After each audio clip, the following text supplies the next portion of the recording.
నమస్తే welcome to reflection news. Bharat America మధ్య రక్షణ సంబంధాలు కొత్త శిఖరాలకు చేరుతున్నాయి. ఇరు దేశాల మధ్య బలపడుతున్న వ్యూహాత్మక భాగస్వామ్యానికి నిదర్శనంగా భారత్కు సుమారు $93 మిలియన్ విలువైన సైనిక పరికరాల విక్రయానికి ట్రంప్ ప్రభుత్వం ఆమోదం తెలిపింది. ఈ ఒప్పందంలో భాగంగా అత్యాధునిక జావెలిన్ యాంటీ ట్యాంక్ క్షిపణులు ఎక్స్కాలిబర్ ప్రొజెక్టైల్స్ను అమెరికా సరఫరా చేయనుంది. అమెరికా విదేశాంగ శాఖ ఈ అమ్మకానికి ఆమోదం తెలిపిందని, ఇందులో $45.7 మిలియన్ విలువైన జావెలిన్ వ్యవస్థలు, $47.1 మిలియన్ విలువైన ఎక్స్కాలిబర్ ప్రొజెక్టైల్స్ ఉన్నాయని defence security cooperation agency DSCA ఒక ప్రకటనలో వెల్లడించింది.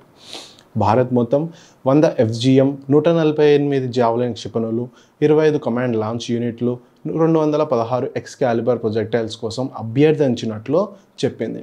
ఈ ప్రతిపాదిత విక్రయం అమెరికా విదేశాంగ విధానం, జాతీయ భద్రతా లక్ష్యాలకు మద్దతు ఇస్తుంది. మా కీలక రక్షణ భాగస్వామి అయిన భారత్ భద్రతను మెరుగుపరచడం ద్వారా ఇండో-పెసిఫిక్, దక్షిణాసియా ప్రాంతంలో రాజకీయ స్థిరత్వం, శాంతి, ఆర్థిక పురోగతికి దోహదపడుతుందని DSCA పేర్కొంది. ఈ ఒప్పందంతో భారత్ తన దేశీయ రక్షణ సామర్థ్యాన్ని మరింత బలోపేతం చేసుకోగలదని వివరించింది. కొన్ని వారాల క్రితమే వాషింగ్టన్, న్యూఢిల్లీ మధ్య 10 ఏళ్ల రక్షణ సహకార ఒప్పందం కుదిరిన నేపథ్యంలో ఈ విక్రయానికి ఆమోదం లభించడం గమనార్హం. అక్టోబర్ 31న కౌలాలంపూర్ భారత రక్షణ మంత్రి రాజ్నాథ్ సింగ్, అమెరికా యుద్ధ కార్యదర్శి పీట్ హెగ్సెత్తో ఈ చారిత్రాత్మక ఒప్పందంపై సంతకాలు చేశారు.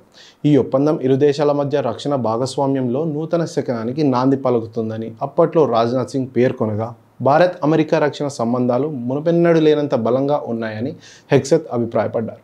జై హింద్.